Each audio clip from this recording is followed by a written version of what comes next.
سلام كبرات تخاتلتي داسني اكسترا نحجي بستدالو علتاو زيناتات وتهدرات إيرترا أب كل التقراي يواقعو كمزلو أمريكا جبت خمزلو زغلت زوز حدث زينا نزي وتهدرات إيرترا أب تقراي يواقعو اللو الزبل كوم خاص سدتنياتات بحيلين إيرترا توسيدون زبل زينا بالزملكت عثمان صالح زهابو ملسي منقستي إثيوبيا وتهدراتو إن أبالات ودب حبرات هاجرات توخس كمزخافتو لهم مأمانو جينا بتحط قصص رزياتو حيلتات تقراي كمزلو وهابك قال منقستي إثيوبيا زهابو حبريتا أب كل بينشانغول جموز أجات إمزلو حدش قالوا لون كالن دس زيناتاتن انترنتاتن حيزلكم متيلخو سناي ناي مكتال غيزين داتمنخو ابزا channel دما ناي ودر تخاتاتلتن مخان سبسكرايب كتغبرو بخبري يعدمكم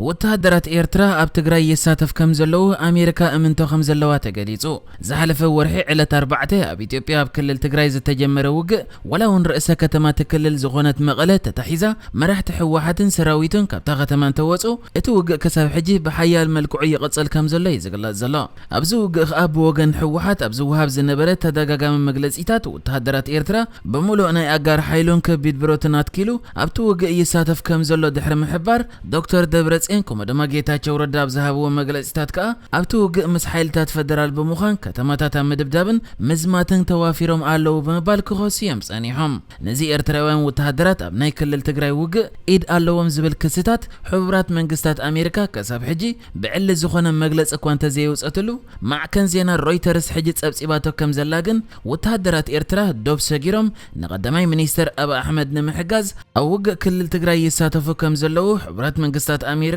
እምነት ከም ዘለዋ ሓደ ናይ ኣሜሪካ ምንጪ ከም ድማ ሓሙሽተ ዞባውያን ዲፕሎማስያታት ከም ዝሓበረዋ ገሊጻ እታ ማዕከን ወሲኻ አብይ አሕመድን ኢሳያስን ነተን 10 ዓመታት ዝቐጸለ ጽሊ ኣብ 2018 ተሰማሚዖም ድሕሪ ምውድኦም ንሕወሓት ናይ ክልቲኦም ጸላኢ ገይሮም ይርእይዎ ኣለዉ ድሕሪ ምባል ሕብራት መንግስታት ኣሜሪካ ንዝድሮ ወርሒ ገይሩ ዘሎ ውግእ ካብ ናይ ሳተላይት ስእልታት ዝተጠልፈ ርክባት كمون كاب تكلل بزرخبت حبريتا وتهدرات إيرترا أبناي كلل تجراي وجه يساتفو كم زلوا جبت خم زلوا اتم حموش دبلوماسيات كم دمات حدا نايت اتامنشي كم زحبر واجليزا كاب زغت إلى تمعكن اتنزح حبريتا زقبلا منشي أبزهابو مبري أبز إوان وتهدرات إيرترا أب تجراي مهلاوم زخون يخون زت أرات ريبولون لعلو السبب سلطان أمريكا خان زجوداي أب قال عكوان تزي تزاربولو ننبعلهم جناي زراربول يمزلوا كبل كم زحبر ገሊጻ ሓደ ናይ ካል ሃገር ዲፕሎማስኛ ደማን እዚ ጉዳይ አመልኪቱ ንማዕከን ዜና ሮይተርስ ኣብ ዝሃቦ መግለጺ ኣብዚ ናይ ክልል ትግራይ ውግእ በሽሓት ዝቆጸሩ ናይ ኤርትራ ወታደራት ተሳተፍቲ ምህላዎም እምነት ከም ዘለዎ ከገልጽ እንከሎ እቶም ካልኦት ክልተ ዲፕሎማስኛታት ድማ መንግስቲ ኣሜሪካ ክንደይ ዝኾኑ ወታደራት ኤርትራ ኣብ ክልል ትግራይ ይዋግኡ ከም ዘለው ሓበሬታ ንሶም ብልክዕ እቲ ቁጽሪ እኳ እንተዘይፈለጥዎ እቲ መንግስቲ ግና እኹል ሓበሬታ ከም ዘለዎ ድሕሪ ምግላጽ ኣብ ፍርቂ ወርሒ 11 ወታደራት ኤርትራ ሰለስተ ግንባራት እዚኦም ከኣ ዛለምበሳ ራማን ባድመን ገይሮም ከም ዝኣተው እምነት ከም ዘለዎም እቶም ዲፕሎማስያታት ከም ዝሓበሩ ያገሊጻ እዛ ማዕከን በተወሳኺ ነቲ ኣብዝ ዝሓለፈ ቀረበ መዓልታት ብናይ ቅድም ሚኒስተር ምክልኻል ኤርትራ ዝነበረ መስፍን ሓጎስ 4 መካናይዝን 7 ኣጋር ክፍለ ሰራዊትን ሓደ ኮማንዶ ብርጌድን ኣብ ክልል ትግራይ ኣብ ውግእ ኣለዋ ዝበሎ ዘረባ ጠቂሳ ያዘላ ነዚ ሕጂ ማዕከን ዜና ሮይተርስ ረኺባቶ ዘላ ወታደራት ኤርትራ ኣብ ውግእ ክልል ትግራይ ኢድ ከም ዘለዎም ዝሕብር ሓበሬታ ብዝምልከት ከኣ ኣብ ኤርትራ ሚኒስተር ወጻኢ ጉዳያት ዘሎ ዑስማን ሳልሕ ንሕና ኢድ የብልናን እዚ ፕሮፓጋንዳ ይኽብል ነጺግዎ بوغن منجست إثيوبيا خان نز وتهدرات إيرترا أب كل التجراي آتيوم يواجو على زبل سبسب تنسيجي زركب إزي يخون برك قدامي منستر إثيوبيا أب أحمد أبز حلفك أربع معلتات وتهدرات فدرال دحرتي أب سمين إز زجات أمام متقعتي ناب إيرترا مسأتو مجبي كم دم عد كسني قام كمستمرسي يجلس إنيرو كم زفلت أبز حلفك أربع معلتات أب السودان زلوا تولت التجراي تمازابلتي أب حمره بوغن إيرترا متقعتي كم زمس أم كحبرون كلو أب كتما مقالة زركب تغماتي كمدما كلتا مسنبر تركب زلوم دبلوماسيات كا اتا كتما بسراويت فدرال مستتحزت وتهدراو كدان سراويت إيرترا زغبرو وتهدرات ابتا كتما كم زرأيو كالوت كا وتهدراو كدان فدرال منجست تخدينوم قلنا إيرترا لهجا زلو تجرينيا يزاربو كم زنبورن تارغا زي بلن مكاين ይዝውሩ ከም ዝነበሩን ሓቢሮም ክትብልያ እዛ ማዕከን ወሲኻ ገሊጻ ዘላ እዚ ከምዚ ኢሉ እንከሎ ኸኣ ኣብዚ ዝሓለፈ ቀረባ ሰሙናት ወታደራት ኤርትራ ኣብ ክልል ትግራይ ኣብ ዝኣተውሉ ግዜ ካብቶም ኣብ ማዓስከራት ስደተኛታት ዝነበሩ ኤርትራውያን ስደተኛታት ብሓይሊ ወሲዶም ናብ ኤርትራ መሊሶም ዝብል ክስታት ክቐርብ ጸኒሑ እዚ ክስታት ከኣ ሕወሓት እውን በተደጋጋሚ ኣብ ክልተ ማዓስከራት ስደተኛታት ኤርትራውያን ብሓይሊ ይውሰዱ ኣለዉ ክብል ተዛሪቡሉ ነይሩ ሕጂ ኸኣ ነዚ ጉዳይ ብዝምልከት እቲ ኤርትራውያን ወታደራት ኣብ ክልል ትግራይ ኣይተሳተፉን ኤርትራ ኸኣ ኢድ የብላን ዝበለ ሚኒስትር ወጻኢ ጉዳያት ኤርትራ ዝኾነ ዑስማን ሳልሕ ኤርትራውያን ስደተኛታት ንመለስ የለናን ግን ናብ ኤርትራ ክምለስ ዝደሊ እንድሕራሎ ክምለስ ይኽእል እዩ ብምባል ነዚ ክስታት እውን ነጺግዎ እዩ ዘሎ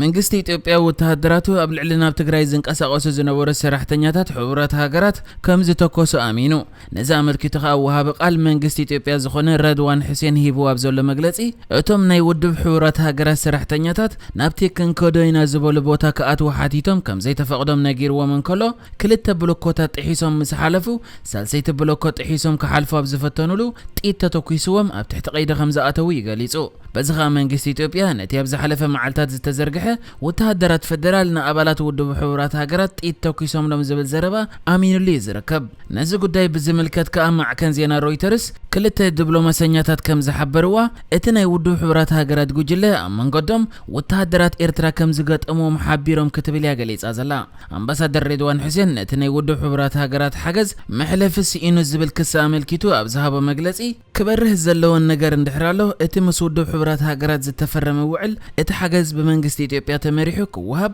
ከምኡ ኸኣ ድረሱ ሳሚታዊት ካብቲ ሓገዝ ኣብቲ መንግስቲ ተቆጻጺርዎ ዘሎ ቦታ በጺሑ ከም ዘሎ ብምግላጽ ናይ መንግስቲ ስራሕ ካልእ ኣይትከኦን ብምባል ሕጂ እውን መንግስቲ ነቲ ዝወሃብ ሓገዝ ውድብ ሕቡራት ሃገራት ባዕሉ ክመርሖ ምዃኑ ይገሊጽ ዘሎ ካብዚ ቀጺሉ ኣምባሳደር ሬድዋን ሁሴን ብዛዕባ እቲ ዝካየድ ዘሎ ኩናት ኣመልኪቱ እወ ገና ገለ ኣብ ትሕቲ ቁጽጽር ዘይኣተው ምልሻን ፍሉይ ሓይልታት ትግራይን ኣለዉ ክብል ይገሊጽ ዘሎ እዚ ከምዚ ኢሉ እንከሎ ድማ ኣብ ከተማ መቐለ ዘሎ ኩነታት ብዝምልከት ማዕከን ዜና ሮይተርስ ንሓደ ሓኪም ረኺባ ኣዘራሪባ ከም ዘላ ገሊጻ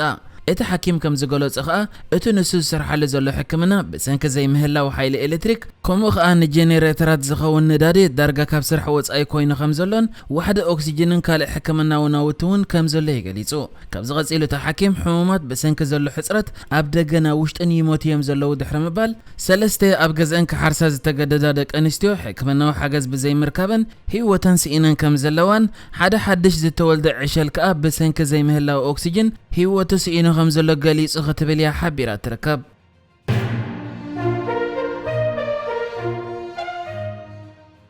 ኣብ ኢትዮጵያ ኣብ ክልል ትግራይ ዘሎ ኩናት ቀጻሊ እንከሎ ኣብቲ ቤንሻንጉል ጉሙዝ ተባሂሉ ዝፍለጥ ክልል ኣብ ሓደ መተከለል ዝበሃል ከባቢ በተደጋጋሚ ብዕጡቋት መጥቃዕቲ ይፍጸም ብምህላው ኮሚሽነር ፖሊስ ክልል ኣምሓራ ዝኾነ ኣበረ ኣዳሙ እቲ ዘሎ ሽግር ክፍታሕ ወይ መንግስቲ ፌደራል ኢዱ ክእትለዎ ወይ ድማ ንዓና ሓላፍነት ይሃበና ምትእታው ክንገብር ክብል ተዛሪቡ እቲ ኮሚሽነር ኣብ ዘረብኡ ኣብ መተከል ዝበሃል ኣብ ክልል ቤንሻንጉል ጉሙዝ ዝርከብ ከባቢ ዝግበር ዘሎ ጭካነ ዝተሓወሶ ግፍዒ ዝበሎ ኩሉ ክፈልጦ ኣለዎ ናይ ክልል ኣምሓራ ክልላዊ ሓይሊ ጸጥታ ኸኣ ድሕረ ደጊም ክጻወሮ ከም ዘይኮነ ብምግላጽዩ እቲ መሬት ንውሑዳት ዝተዋሃበ ከም ዘይኮነ ፖሊስ ክልል ኣምሓራ ኸኣ ክሳብ መወዳእታ ምስ ዝኾነ ክዋጋእ ከም ዝኽእል ይገሊጹ